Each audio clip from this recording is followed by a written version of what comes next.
would read the poem? Like, Well, you're asking a lot to ask anyone to read an epic poem right. after the year 2000. Most people now think if you have to read more than two texts, that you're reading a lot. I mean, even young people now, and I know this from my own family, don't even like email very much because that's too much to deal with. It's more like if you can't text it, I don't want to deal with it. So for the generation that has come of age, particularly young people who have come of age in the age of texting, when you're saying a 450-page poem, and you're asking them to read this, what are you asking? Well, you're asking for a commitment.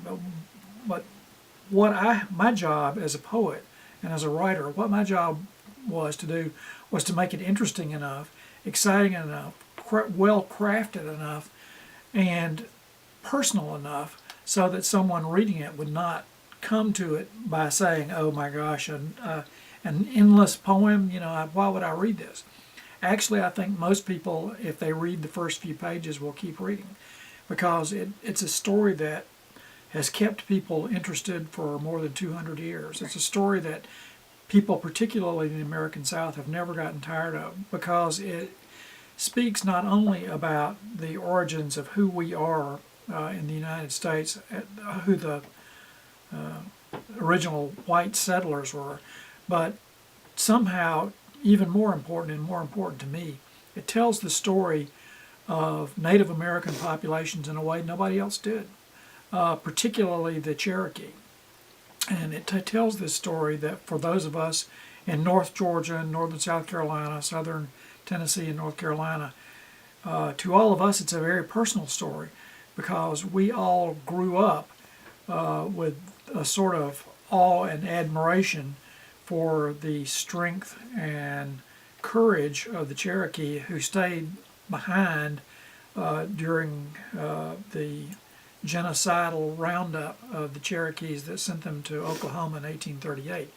The Cherokee who made and kept the Qualla boundary in North Carolina were heroes, and they were men and women of great courage, and that story needs to be part of our story. Right. And we need to be telling that story. We can't tell that story too many times.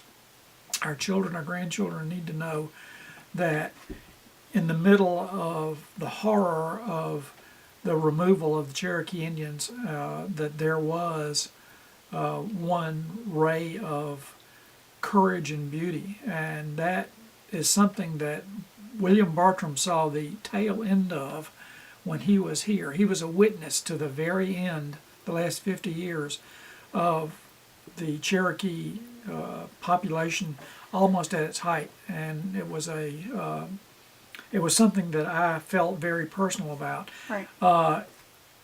If there is one thing that I wish that people could get from the book, other than the whole idea that this is a finely crafted epic poem of some value that it means something, particularly to people in the American South, it would be the idea that the natural world is worth saving as it is, and that anything that we do, my generation, your generation, any other generation does, that doesn't help save the natural world is a betrayal of the earth and needs to be thought about very carefully.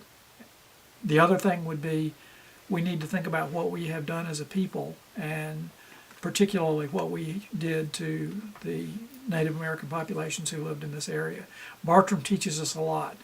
I guess my idea would be, and my hope would be, that I could teach Bartram's lesson again, and to add a little bit more to it with the story that I created.